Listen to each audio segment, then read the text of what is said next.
திருநெல்வேலி மாவட்டம் டக்கரமாள்புரம் diocesan TDTA matric மேல்நிலைப் பள்ளி கடந்த 10 ஆண்டுகளாக 100% தேர்ச்சி என்கிற சாதனையை படைத்துள்ளது. திருநெல்வேலி மாவட்டம் டக்கரமாள்புரம் டயோசிசன் TDTA மெட்ரிக் மேல்நிலைப் பள்ளி 1995 பள்ளி துவக்கப்பட்ட போது 85 மாணவர்களுடன் தொடங்கியது. தற்போது 800க்கும் மேற்பட்ட மாணவ மாணவிகள் இந்த பள்ளியில் பயின்று வருகின்றனர். கருணை இருந்தால் வள்ளலாகலாம், கடமை இருந்தால் வீரனாகலாம், பொறுமை இருந்தால் மனிதனாகலாம், மூன்றும் இருந்தால் தலைவனாகலாம். இங்க படிக்கிற பிள்ளைங்க எல்லாமே ஏழை வீட்டு விவசாய வீட்டு பிள்ளைங்க. ஃபீஸ் ஸ்ட்ரக்சர் எப்பவுமே நாங்கள் கம்மியாக தான் வச்சிருப்போம். ஸோ அதனால தான் இவ்வளோ டெவலப்மெண்ட்ஸ்க்கு இது ஒரு காரணம்.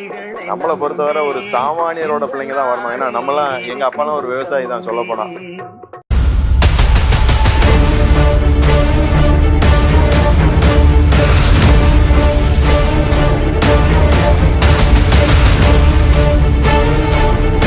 இப்படி ஒரு சிறப்பான ப்ரோக்ராமில் எங்களுக்காக டைம் ஸ்பெண்ட் பண்ண மாவட்ட ஆட்சித்தலைவர் அவர்களுக்கு எங்களுடைய முதற்கண் நன்றிகளை தெரிவித்துக் கொள்கிறேன். அதே மாதிரி இப்படி அவார்ட்ஸ் எல்லாம் கொடுக்க முடியும் அப்படின்னு சொல்லி ரொம்ப கஷ்டப்பட்டு பார்த்து தேடி கொடுத்த நியூஸ் 7 தொலைக்காட்சிக்கும் எங்களோட நன்றிகளை தெரிவித்துக் கொள்கிறேன். இந்த காலத்துல நல்லதை சொல்றவங்களே நாட்டுல கொஞ்சம் பேர் தான்டா. சாதனையாளர்கள் பிறப்பதில்லை, உருவாகுகிறார்கள்.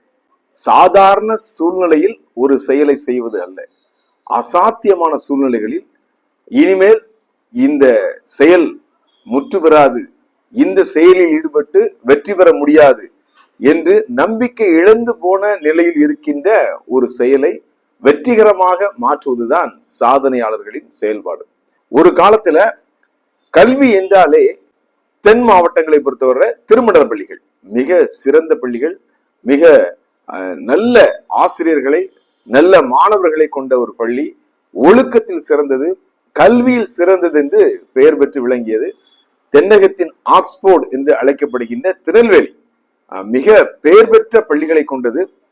ஆனால் தற்போது சில ஆண்டுகளுக்கு முன்பு இருந்தே இந்த அரசியல் செயல்பாடுகள் உள் வந்த காரணத்தினால வந்து பாத்தீங்கன்னா ஆசிரியர்களுடைய பணிமாற்றம் பழிவாங்கப்பட்டதுனால அந்த கல்வித்தரம் குறைந்து போய் அங்கே கல்வி பயில வருகின்ற மாணவ மாணவிகளுடைய எண்ணிக்கை வெகுவாக குறைந்து போய்விட்டது.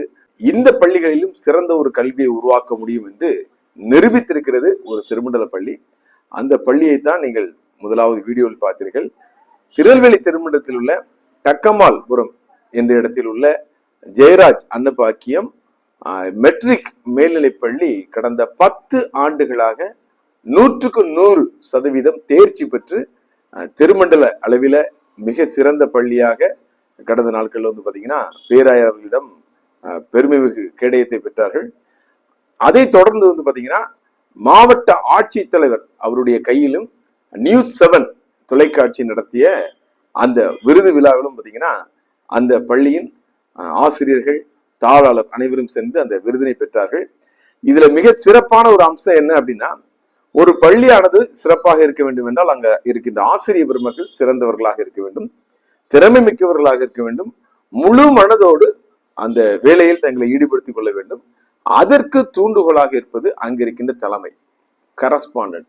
இந்த கரஸ்பாண்டன்ட் போஸ்டிங் அப்படிங்கிறது வந்து பாத்தீங்கன்னா சாதாரணமாக கையெழுத்திட்டு செல்வது மட்டுமல்ல, இருக்கின்ற கட்டமைப்புகளை உருவாக்குவது, அதுபோல அங்கிருக்கின்ற ஆசிரியர் பெருமக்களை உற்சாகப்படுத்தி ஊக்கப்படுத்தி அங்கிருக்கின்ற மாணவ மாணவிகளை அவ்வப்போது சென்று சந்தித்து அவர்களுடைய குறைகளை கேட்டு நிறைவாக்கி அந்த பள்ளியை முன்னேற்றத்துக்கு கொண்டு செல்வதுதான் அந்த தாளாளர் என்கிற பதவியோட தன்மை. ஆனால் இந்த காலங்களில் அந்த தாளாளர் பதவி என்பதே ஏதோ பேருக்காகவும் தங்களுடைய பெயரை பறைசாற்ற வேண்டும், தங்களுக்கு வந்து பாத்தீங்கன்னா அப்படி ஒரு கிரீனிங்ல கையெழுத்து போடணும், எல்லாரும் நமக்கு பார்த்து வணக்கம் போடணும் சொல்லி அதை மாற்றி விட்டார்கள். ஆனால் அப்படியெல்லாம் இல்லை. இந்த தாளாளர் பதவி என்பது தரமான ஒரு பதவி என்பதை நிரூபித்திருக்கிறார் திருநெல்வேலி மண்ணின் மைந்தர் திரு தேவா கேப்ரியல் ஜெபராஜன் அவர்கள்.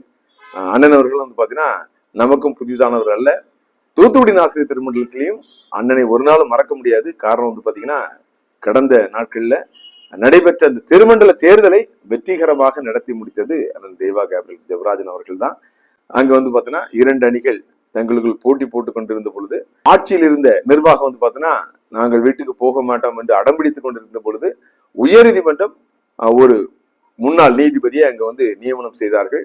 அவர்களால் வந்து பாத்தீங்கன்னா ஒரு ஸ்திரமான ஒரு நல்ல ஒரு நிர்வாகத்தை அங்கே செய்ய முடியாம, தேர்தலை நடத்த முடியாமல் திணறிக் கொண்டிருந்த பொழுதுதான் நாங்கள் அண்ணனை சந்தித்து இந்த திருமண்டல தேர்தலை நீங்கள் தான் முன்னின்று நடத்த வேண்டும் என்று நீதிபதி அவர்கள் மூலமாக கேட்டுக்கொண்ட பொழுது மனமு வந்து சம்மதித்து திருமண்டல மேலாளராக பதவியேற்று அந்த திருமண்டல தேர்தலை மிக திறம்பட நடத்தி கொடுத்தார்கள் என்பது பொன்னெழுத்துக்களால் பொறிக்க வேண்டியது. குறிப்பாக அந்த திருமண்டல அலுவலகம் வந்து பாத்தீங்கன்னா எப்பொழுதுமே 2 அணியினராக பிரிக்கப்பட்டு எப்பவுமே உள்ளுக்குள்ள பாத்தீங்கன்னா ஒரு பனிப்போர் நிலவி கொண்டே இருக்கிறோம். ஆனா அந்த திருமண்டல மேலாளராக அண்ணன் அவர்கள் வந்த பிறகு பாத்தீங்கன்னா 2 தரப்பினரையும் அழைத்து பேசி அந்த பிரச்சனைகள் எல்லாவற்றுக்கும் தீர்வு கண்டு அனைவரையும் பார்த்தீங்கன்னா திருமண்டல ஊழியர்களாக முழுமையாக பணி செய்ய வைத்தார் என்பது மிகப்பெரிய ஒரு சாதனை, நான் கண்ட ஒரு சாதனை. எங்கெங்கெல்லாம் நடத்த முடியாது என்று நினைத்தோமோ, சவால் நிறைந்த இடங்கள் என்று நினைத்தோமோ, அந்த இடங்களெல்லாம் சாதாரணமாக நடத்தி முடித்து இன்று வந்து பாத்தீங்கன்னா ஒரு நிர்வாகம் அங்கு வருவதற்கு 100க்கு 100 வந்து பாத்தீங்கன்னா உதவி செய்தவர் அண்ணன் தேவா கேபிள் ஜெபராஜன் அவர்கள். இன்னொன்று நான் இங்க பதிவிட விரும்புகிறேன். தற்பொழுது வந்திருக்க நிர்வாகம் வந்து பாத்தீங்கன்னா பணம் வாங்கவில்லை என்றாலும் பதவிகளை தங்களுக்கு எடுத்துக்கொள்கிறார்கள். முன்னுரிமை பட்டியலில் இல்லாதவர்களுக்கும் தங்களுக்கு உழைத்தார்கள் என்பதற்காக எடுத்துக்கொள்கிறார்கள். இது போன்று நடக்கும் என்று தெரிந்துதான் நாங்கள் வந்து பாத்தீங்கன்னா முன்னாள் நீதிபதி அப்பொழுது நிர்வாகியா இருந்த திரு ஜோதிமணி ஐயா அவர்களிடம் இன்னும் 3 மாதங்கள் இந்த பீரியட் நீங்க எக்ஸ்டென்ஷன் பண்ணுங்க, அப்படி பண்ணும்போது பாத்தீங்கன்னா முறையாக சீனியாரிட்டி படி அனுப்பிடணும், எல்லா பதவிகளையும் எல்லா பணி நியமனங்களையும் செய்துவிட வேண்டும் என்று சொன்னோம். ஐயாவும் சரின்னு சொன்னாங்க. ஸோ அதற்கான அந்த சீனியாரிட்டி லிஸ்ட்டை ப்ரிப்பேர் பண்ண அந்த டீமும் போட்டாங்க. ஆனால் வந்து பாத்தீங்கன்னா அப்பொழுது தூத்துக்குடி ஆசிரியர் திருமணத்தில் தூத்துக்குடி கவுன்சில் சேர்மனாக இருந்த ஐயா அவர்கள் வந்து பார்த்து உள்ள பிரம்பு இருக்காரு, ஓடிவாங்க ஓடிவாங்க ஓடிவாங்கன்னு அழைத்து அவர்கள் வந்து ஐயாவை வந்து கழுத்தை பிடித்து நெரிக்காத குறையாக நெரித்து தேர்தலை திணித்து ஒரு தேர்தலை வைத்தார்கள். தற்பொழுது வந்து பாத்தீங்கன்னா முறையில்லாத பணி நியமனம் ஏராளமாக நடந்து கொண்டிருக்கிறது. ஒருவேளை அன்று அந்த 3 மாதங்கள் நீதிபதி அவர்களுடைய நிர்வாகம் தொடர்ந்து இருக்கும் என்றால் அண்ணன் தேவா கேபிள் ஜெபராஜன் அவர்களுடைய தலைமையில வந்து பாத்தீங்கன்னா நிச்சயமாக ஒரு தெளிவான ஒரு திறமையான ஒரு வெளிப்படைத்தன்மையான ஒரு பணி நியமனங்கள் அனைவருக்கும் கிடைத்திருக்கும். பள்ளிகளும் வந்து பாத்தீங்கன்னா மிக சிறந்த ஒரு முன்னேற்றத்துக்கு சென்றிருக்கும். அப்படி நடந்திருந்தால் சிறப்பான ஒரு பணி நியமனங்கள் அனைவருக்கும் எந்த விதமான பாகுபாடற்றும் கிடைத்து அனைவரும் இன்று திருப்தியாக அனைத்து இடங்களிலும் பணி நியமனம் பெற்றிருப்பார்கள். அதுபோல இந்த பணி மாறுதலும் பாத்தீங்கன்னா விருப்பப்படி அவர்களுடைய விருப்பப்படி அவர்கள் இடத்துக்கு கிடைச்சிருக்கும். பள்ளிகளும் வந்து பாத்தீங்கன்னா நிச்சயமாக எனக்கு தெரிஞ்சு ஒருபடி முன்னேற்றத்தை அடைந்திருக்கும். ஆனால் அதற்கெல்லாம் வந்து பாத்தீங்கன்னா முட்டுக்கட்டை போடுவது போல வந்து பாத்தீங்கன்னா குறுகிய காலத்துல எந்த விதமான முன்னறிவிப்பும் இல்லாமல் தேர்தல் வச்சதுனால இன்று வரைக்கும் கோர்ட்டு கேஸ்ன்னு இழுத்துட்டு இருக்குது. ஸோ அதை அன்று வந்து பாத்தீங்கன்னா முன்னாள் நீதிபதி அவர்கள் நினைத்திருந்தால் நிறுத்தி இருக்கலாம். ஆனால் மிகப்பெரிய பிழையை இழந்ததுனாலதான் பாத்தீங்கன்னா இன்னைக்கு திங்கட்கிழமை தீர்ப்பு வந்துருமா, செவ்வாய்க்கிழமை தீர்ப்பு வந்துருமான்னு சொல்லிட்டு வாரம் 7 நாட்களும் வந்து பாத்தீங்கன்னா ஏதாவது வழக்கு விசாரணைக்கு தூத்துக்குடி ஆசிரியர் திருமணம் வந்து கொண்டே இருக்கிறது. இதை தவிர்த்து இருக்கலாம் முன்னாள் நீதிபதி ஜோதிமணி அவர்கள் நடத்தியிருந்தால். அதுபோல அந்த தேவா கேபிள் ஜெபராஜன் அவர்கள் வந்து பாத்தீங்கன்னா நாஸ்ரேத் மர்காஷிஷ் கல்லூரியின் செயலராக இருக்கும் பொழுது பாத்தீங்கன்னா சிறப்பான செயல்கள் செய்தார் என்பதை நமது வலைதளத்தில் இதற்கு முன்பாகவே கூறியிருந்தோம். அங்கு அதற்கு முன்பாக பணியில் இருந்த நிர்வாகம் வந்து பாத்தீங்கன்னா ஒரு 7 பேரை வந்து பணி நியமனம் செய்திருக்கிறார்கள். அவர்களுக்கு சம்பளம் வாங்கி கொடுத்தது வந்து பாத்தீங்கன்னா அண்ணனுடைய அந்த செயல்பாடுகள் இன்று வந்து மறக்க முடியாது. அதுபோல அங்க இருக்கின்ற அந்த என்ஜினியரிங் காலேஜுக்கும் அண்ணன் தான் செக்ரட்டரியா இருந்தாங்க. அப்போது வந்து பாத்தீங்கன்னா அந்த தேசிய குறியீட்டு தர சான்றிதழ் வாங்கி கொடுத்து இன்னும் ஒரு 7 வருஷத்துக்கு எக்ஸ்டென்ஷன் பீரியடும் நம்ம வாங்கி கொடுத்தாங்க. அதுபோல அங்க இருக்கின்ற அந்த திருமண்டல அலுவலகத்துல பணியாற்றிய அந்த பணியாளர்களுக்கும் பாத்தீங்கன்னா 10 வருடமாக கொடுக்கப்படாமல் இருந்த அந்த இன்கிரிமெண்ட்டை நம்ம உயர்த்தி கொடுத்தாங்க. இதெல்லாம் வந்து பாத்தீங்கன்னா எந்த காலத்திலும் மறக்க முடியாத நல்ல நிகழ்வுகள். இது போல வியத்தகு சாதனைகளை குறுகிய காலத்தில் தனக்கு கொடுக்கப்பட்ட பணிகளை வந்து சிறப்பாக செய்து இன்றும் தூத்துக்குடி ஆசிரியர் திருமண்டல மக்கள் மனதில் நீங்கா இடம் பெற்றிருக்கின்ற அண்ணன் தேவா கேபிள் ராஜன் அவர்கள் வந்து பாத்தீங்கன்னா திருநெல்வேலி திருமண்டலத்துல தவிர்க்க முடியாத ஒரு நல்ல ஒரு நபராக இன்றும் திகழ்ந்து வருகிறார். குறிப்பாக அந்த ஜெயராஜ் அன்னபாக்கியம் சிஎஸ்ஐ மெட்ரிக் மேல்நிலைப் பள்ளியில் கடந்த 10 ஆண்டுகளாக தாளாளராக தொடர்ந்து இருந்து வருகிறார். அது வந்து பாத்தீங்கன்னா பெரிய சாதனை தான். திருமண்டல பள்ளிகள்ல வந்து பாத்தீங்கன்னா 3 வருடம் ஒரு தாளாளர் தொடர்வதே மிகப்பெரிய ஒரு சிக்கலாக இருக்கின்ற காலத்துல 10 வருடம் என்பது பாத்தீங்கன்னா நிச்சயமாக பாராட்டத்தகுந்த ஒரு காரியம். ஸோ அந்த 10 வருடம் தொடர்வதால் தான் பாத்தீங்கன்னா அங்கிருக்கின்ற ஆசிரியர் பெருமக்கள் பிள்ளைகள் அனைவரையும் வந்து அவங்களுடைய திறமைகளை வெளிக்கொண்டுவதற்கு தன்னால் முடிந்த அனைத்து விஷயங்களும் செய்து கல்வியில வந்து பாத்தீங்கன்னா கிட்டத்தட்ட 10 வருடம் தொடர்ந்து சென்டம் ரிசல்ட், சாதாரண விஷயம் இல்லை. அதுபோல பாத்தீங்கன்னா ஸ்போர்ட்ஸ் மாநில அளவில் வந்து பாத்தீங்கன்னா கபடி போட்டிகள்ல இன்றும் அந்த மாணவ மாணவிகள் பங்கெடுத்து வருகிறார்கள். அது மட்டுமல்ல, மற்ற மெட்ரிக் ஸ்கூல்ஸ் எல்லாத்தையும் விட கிட்டத்தட்ட 35% வந்து ஃபீஸ் கம்மியா.